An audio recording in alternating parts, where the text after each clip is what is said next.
Hey everyone, welcome to another episode of the Voices for Voices TV show and podcast.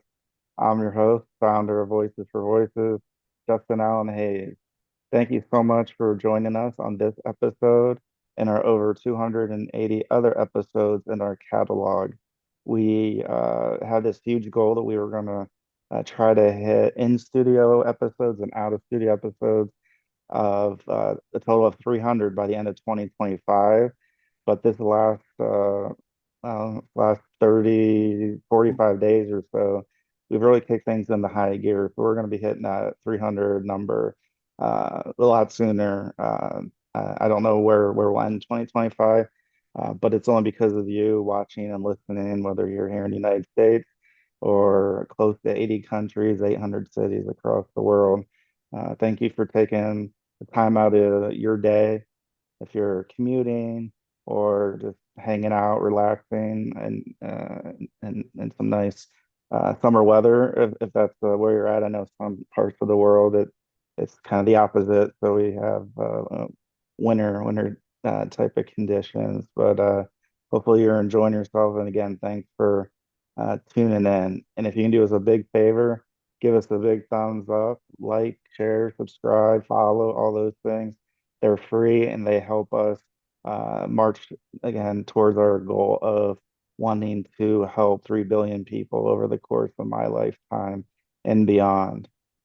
This episode, I say this, that, and I feel it in all the episodes we do, but this episode really has um, a double edge to it because the guest that we're going to be talking to today uh, is a former military member.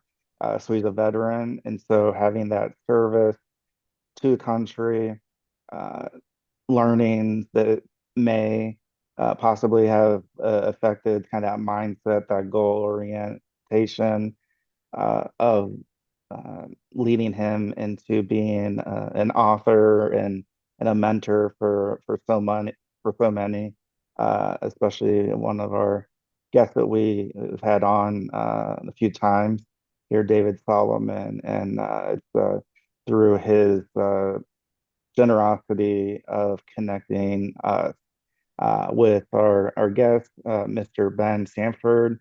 Thank you so much for joining us. Thank you for having me. You're welcome. Yes, well, pretty wide open. We can start, maybe we can start with your maybe your military career and kind of go through like a little bit of a timeline. Then we'll get into the publishing and then we'll get into current Yeah, state. my military career. I was in prior enlisted, then I was in ROTC, then I was a commissioned officer for a few years before I resigned my commission.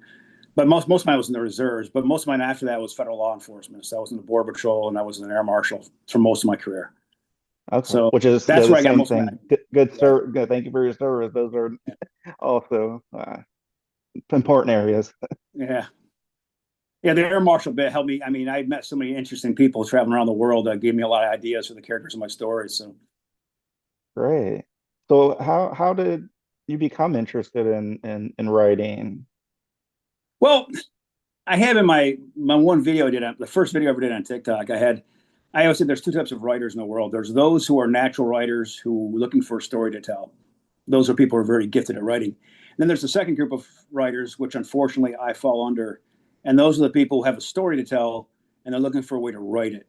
And in some ways it's easier, in some ways it's harder. It's easier in some ways because you already have the plot outlined in your head and you have the characters in your head. Everything's all set except your ability to write it. And it takes a long time to write a story when you are trying to learn how to write. But at least you have the idea, the visions in your head. It just you have to put it on paper. The only thing with that in mind, it's like if you don't have this. I mean, I have when I was writing Arax, another story popped in my head, so I'm trying to finish that one now too. And when those are done, I don't know if I have anything else to write. So Yeah. No, it's interesting. My a little bit of a little bit of parallel. I talked to my therapist on the mental health side and there was a time where I was I said like I was afraid of things that I was going to run out of things to do or to be a Right. part of, and they said, Justin, I don't think you're going to run out of things to do. So I'll just throw this out. I think that you'll something, whether it's in the writing space or a combination with your law enforcement and ROTC career, because there's just uh, so much just day to day that goes on that a lot of people just they don't know about, and I think there's a big interest in that. Like, okay, so what does a law enforcement officer like? What is I know there's no regular or average day, but just to learn some of those things, there's people like myself that just like to learn and go, oh wow, like I never thought about that. Yeah. Yeah, it was. It's funny because I was in the air marshals for most of it. And the air marshals is a totally different job than the other law enforcement because really you're just paid in case something goes wrong, and if nothing goes wrong, then you did your job. So really, it's passing time sitting on an airplane for many hours, which Yeah. I did a lot of writing during that time. I was just going to ask you if that contributed to any of the time writing, because of that time of clarity, more clarity and more focused, easier to focus than when Yeah. the things Well, are going on. I literally wrote the first my Arax series is a series of 7 books. It's a fantasy series, and the first three I wrote while I was flying, and it was basically um, I wrote it by hand. And so Uh, when I finally finished with Air Marshals, when I finally typed it up, I had to go take all my notes, which are I have them over here. I still My wife refuses to let me throw them away. She goes, "You might want to keep some." I'm like, "Why do I want to keep this? I'm not a pack rat." But I mhm. literally have a stack like 3 feet high of binder notebooks that I wrote chapter by chapter on. Then I had to piece it together, and what I planned to be a trilogy ended up becoming, I thought, become 6 books, and it became 7 eventually. Um, yeah, so it was all handwritten for the first 3.5 books, and the first book in my Freeborn series was handwritten as well. Yeah, Yeah, for that's our viewers and listeners, can you name all the books just so they can have be yes. able to tie your name to the This is a first version of it. This is I don't know if you can see it on there. This is Chronicles of Arax, Book One of War and Heroes. I have That's the first of 7. The okay. second book is called The Siege of Corel. The third is called The Battle of Yaten. The fourth is called The Making of a King. The fifth is The Battle of Tory North. The sixth is Fall of Empires, and the seventh and concluding book is called Restoration. That's all. So the whole arc goes from 1 to 7. It's done. There won't be any sequels unless I die and somebody else wants to pick it up and do a shoot off. But I left enough loose ends at the end so you could do other stuff if you wanted to, but it also has a conclusion where okay, this is where it's settled, hopefully forever. My other series is called the Freeborn Saga, and that is now was going to be a trilogy, and now it's going to be 4. I'm in the middle of book 3 called Dragon Wars, and book 4 um, should be the conclusion. I hope. I hope it doesn't go to, but hopefully it'll be done with 4. Um, Great. It sounds like you have, as far as characteristics or traits in you of helping others, that whether that was when most of your time in the air marshal or with your books, you're wanting to inform or entertain individuals, that helping other mindset, was that something that set in like at yeah, an early age, or just over time it just started to uh yeah. marinate Well, with Arax. I originally wrote the Arax story for my nephew when I was in I was in high school when I wrote the first version, and well, actually the second version. The first version I was much younger, but I wrote in high school, which is now basically books 1 and 2, but really poorly written. Um, and for several reasons. One, I was like when I was in English class in high school, I wasn't very good at English because I hated the subject and I hated the stories we had to read were so boring or you didn't understand them. Or basically, they never catered to what I was interested in as a young boy. Like I liked wars with adventure and war and action, and they didn't do anything in that English class. If you didn't couldn't read their boring stories and incorporate it and just talk about it, then you wouldn't do well. And I was like, why don't we have stories that boys and even girls would love, like adventure stories? Why are we making kids read stuff that they don't like? It's like, and make that part of the curriculum. And so with that in mind, I wrote Arax for that um, that age group. So to spark imagination and I try to include in Arax, though it's a story about following a war in a mythical world. I wanted to have the humor in it and the horror and the romance and the adventure and the mystery and the camaraderie and the friendship and the brotherhood and sisterhood of all the characters and all the things you love in all your stories, but all put it all in the one story. That there's something for everybody, and something that you want to know what happens next. I guess the best compliment I ever got from it was people said it was addictive. Mhm. And my brother, he never heard. I never think he ever reads, but he loves. He said the one thing he'd always told me. He goes, "I didn't want it to end." Right, Mhm. so he would slow down towards the end of the books and not want it to end. Of course, then again, those are my closest people to me saying that. And you're never. What was the phrase I heard from one author saying? You're you're not half as bad as your worst critic says you are, and you're not half as good as your best says you are. You're somewhere in between. But when someone's saying they're addicted to the story, then that's a great compliment. And they didn't want it to end. But as Right. far as like you're saying, what motivated Mhm. me most is probably because it's like, I always see, like, I watch movies and I criticize them. I'm like, well, why did they do this? Why did they do this?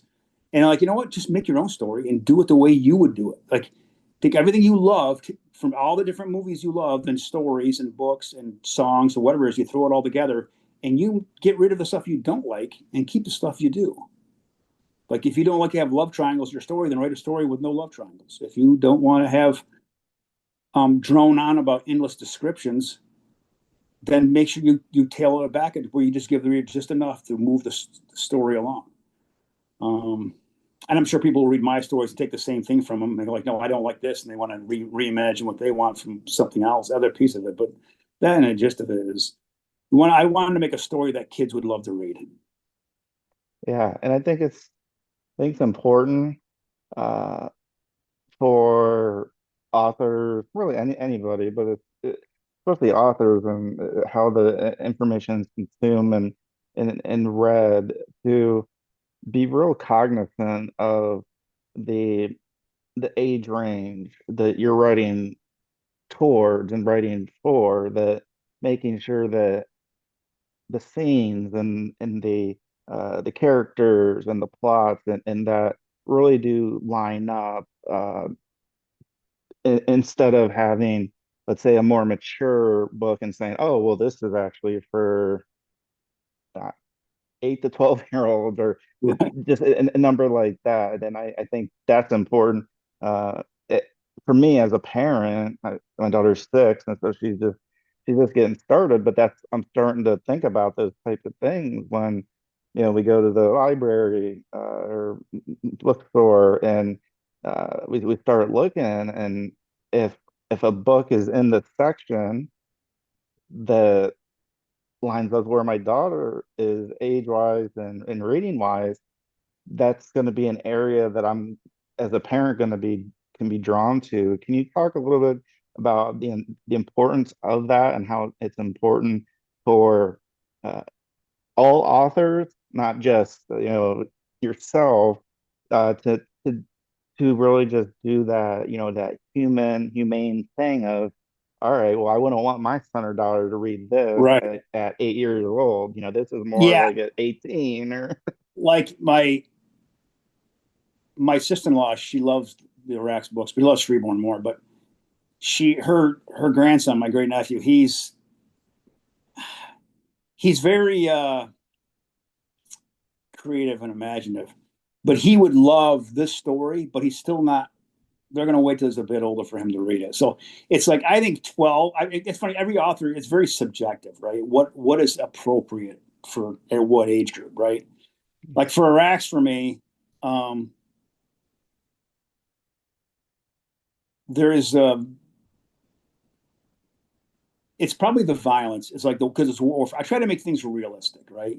So if you're looking at ancient warfare, medieval warfare, and the gargoyles in my story are the antagonists, or like the main antagonists. There's bad humans too, but when you have creatures that can fly, it changes like imagine medieval and ancient battlefields, like whether it's the Mm, Battle of Cannae or the Hurtgen Forest or any of these other ancient battles of Carre. And if you try to implement instead of just two large armies with interlocking shields jabbing each other with their swords and spears, if you have people that could fly over top of it, which changes the dynamic of the battlefield. But I try to do these ancient battles, and I try to each battle's a little bit different in the books, unique to the setting that they're in. But it's like I try not to sugarcoat the violence. I don't over glorify the violence, but I just tell it exactly. I try to make it realistic the way it is. Um, it's like language, right? It's like some people may consider swearing to be if you use the F bomb or use the Lord's name in vain. And some people like think, even if you say crap or use the S word, that's swearing. Or, I do use the S word a little bit. I have some characters from Earth there, and they're a bit more different than everybody else. So mm, there's a couple, maybe once per book, there's a word in there that might be borderline. So is it appropriate for a 12-year-old? Oh, absolutely. It would be fine with them. It would be rated G as far as the language. But violence, I mean, that's pretty subjective. Some people might think it's the violence is not graphic. I've had reviewers say the violence is not graphic at all, and other people are like they wouldn't have their child who's 10 years old read it because it's pretty. It's kind of like if you see Lord of the Rings, you see the orcs, mm, and you see the battle at Minas Tirith when Gothmog chops off all the the Gondorians' heads and he shoots them over the wall. And he says, "Release the prisoners." That's a pretty graphic scene, but other people are like, "Oh, it's not graphic at all." So it's really subjective. So I would suggest like if a parent maybe read the book with their kid if they're under 12, and you can filter out some of the stuff you can when you read, like I read stories to my kids when they were younger, and I was like, if there's something that's a little bit, I would just skip over it. yeah. And I think over my entire Arax series, there's two love scenes, and one in book one and one in book five. No, book one and book six on a wedding night. I try like writing love scenes is not my thing. Mm, I didn't want to be a prude and not show anything, but I didn't want to be obscene. I want to leave enough to the imagination. And if you look at the Bible, you look at the Song of Solomon, right? It alludes to stuff, but it doesn't get into detail. So you try to make it as subtle as possible, let the reader use their imagination. You don't want to leave it out either because it's part of the building up of the story. It's really important between these characters because it serves a certain purpose and a point in the story. It's kind of like the old phrase, people don't like senseless violence. And I always use the phrase like, I liked violence that made sense. Like yeah. if you ever saw Die Hard, when you watch Die Hard, every time John McClane, there's 12 of the bad guys, he kills one of them. You're like, wow, that's great. You got that guy. And every time somebody good dies, you feel bad. So you should feel pain when a good person dies in the story, and you should feel elation when a bad guy finally gets, or a sense of relief. You should have some emotional attachment if it's that much cost of if life is on the line, like the value for human life. You should have some emotional attachment to that. Yeah, but I try to make the books as realistic as possible, though it's a fantasy setting. Um, and that means everything, whether it's the humor, the horrifying part, the scary part should be scary, the horrifying part should be horrifying, and the romantic part should be romantic, and the adventure part should be adventurous. Even though the story starts off a little slow at the very beginning because you're trying to ground the characters. So the problem is you don't want to lose the reader at the beginning, but you also want to you got to have, especially in a long epic with so many characters, you have to start off grounded with the main character and invest the person in first about who he's about and his origin, and try to do that without boring people. Is that's the magic sauce that I don't know if I nailed it or not, but people can Yeah, read it and find out. I think so. Uh, as far as how important is networking and I'm saying the writing, the author industry to bounce ideas off or just have a conversation, not trying to take any information from another individual's stories, but just on like, oh, I never thought about that. Like I could maybe be a little bit more efficient, or I never thought about this particular way. Is that have you found that to be important with any You online mean, groups or no, any my I problem guess is I wrote my Arax books before I knew anything about book publishing. Like I read a lot of okay. books and I wrote them.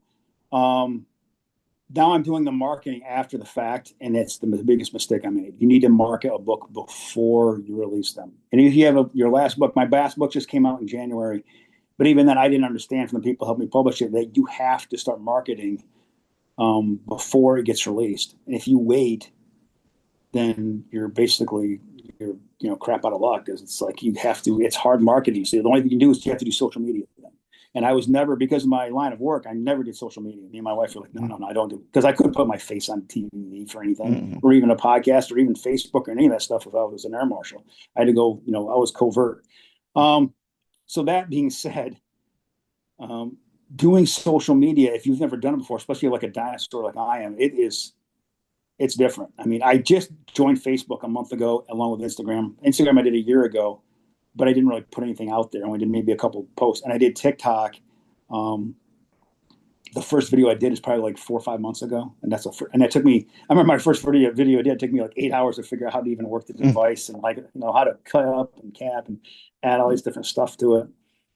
And so that's probably the biggest challenge, is because anything you do that like a skill set like writing or like writing a book or maybe inventing something or creating a product, whatever you do, that's part of it. But the bigger part is marketing it, because if you can't market it, it doesn't make, and marketing is a totally different skill set than writing.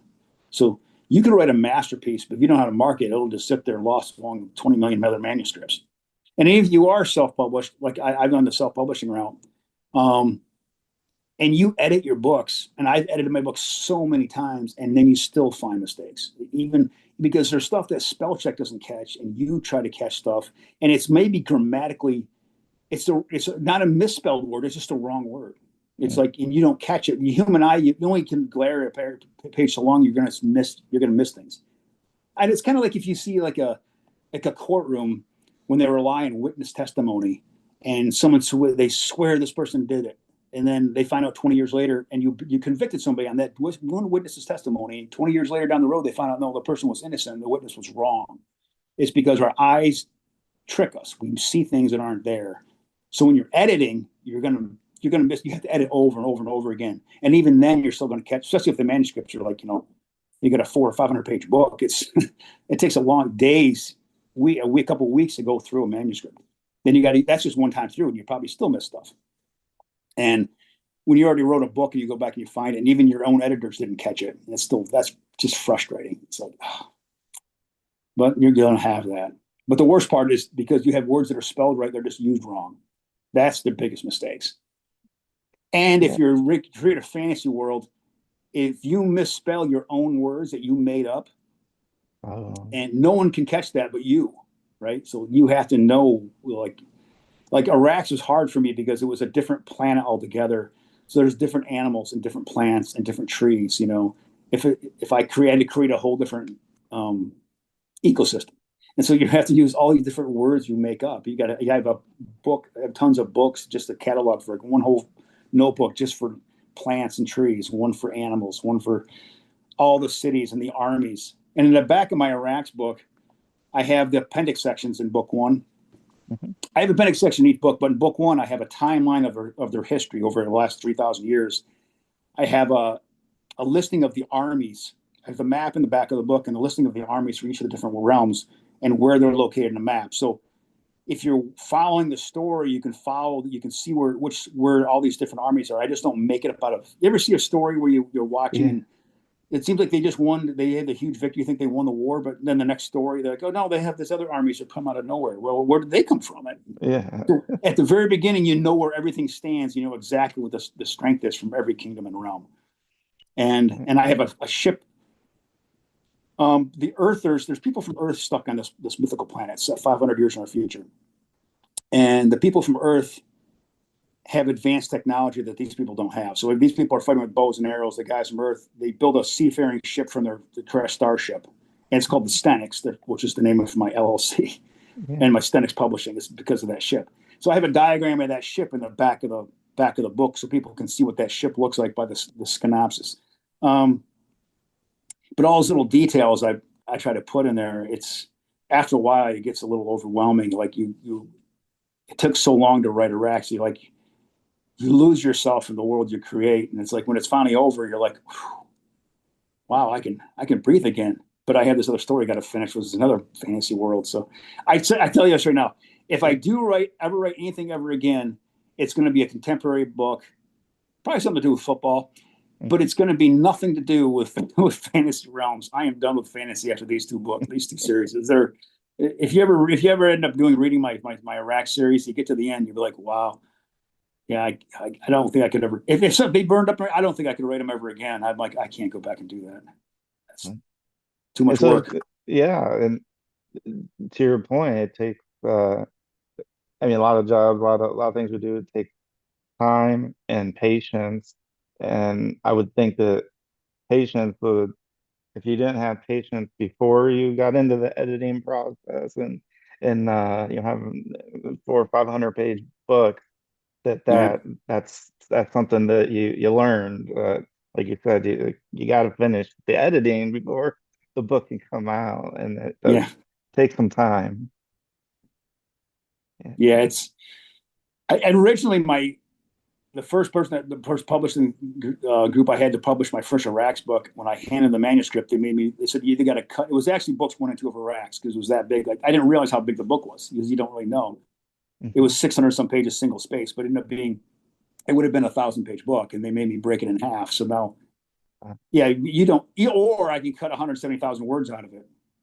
There's some stuff I might have should be able to cut, but most of it I thought was pretty necessary for the story. And it's either you cut break it in half or you cut parts off. But then again, it's kind of like there's lots of every author has their darlings, have their stuff they everything they write they don't want to throw away because they put so much time in writing it.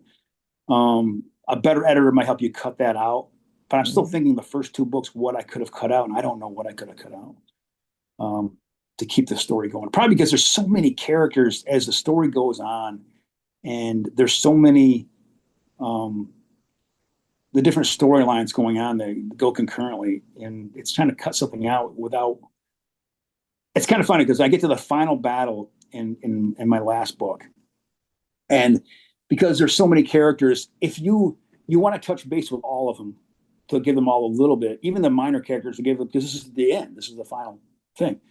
So let's say you're writing these chapters for a final battle, and you touch base with one character for he's a minor character, but you give him like a half a page, even though they say half a page, right?